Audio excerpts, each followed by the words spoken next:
இலங்கையில் நடைபெறும் வானிலை மாற்றங்கள் மற்றும் அனர்த்தங்கள் தொடர்பான விழிப்புணர்வு பதிவுகளை வழங்கி வரும் யாழ்ப்பாண பல்கலைக்கழக புவியியல் துறை பேராசிரியர் நாகமுத்து பிரதீபராஜா அவர்கள் 13/12/2025 சனிக்கிழமை மாலை 4:30 மணியளவில் பதிவு ஒன்றினை வெளியிட்டுள்ளார்.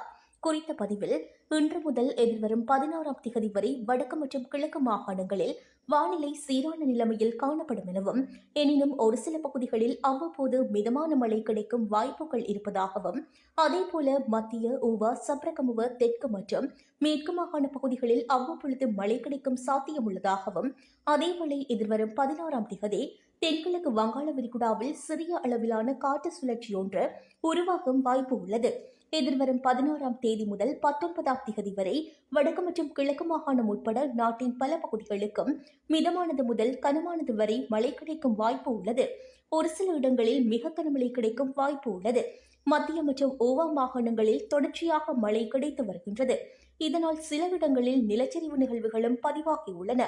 இந்த நிலைமையில் எதிர்வரும் 16 முதல் 19ஆம் திகதி வரை இந்த பிரதேசங்களில் கனமழை கிடைக்கும் வாய்ப்பு உள்ளது.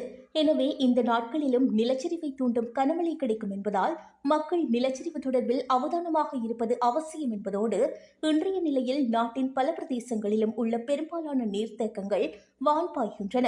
இந்த டிசம்பர் மாதம் முடியும் வரையில் அவ்வப்போது மிதமானது முதல் கனமானது வரை மழை கிடைக்கும் என்பதால், அதிலும் குறிப்பாக 16 தொடக்கம் 19ஆம் திகதி மற்றும் 23 தொடக்கம் 29ஆம் திகதிகளில் நாடு முழுவதும் மழை கிடைக்கும்.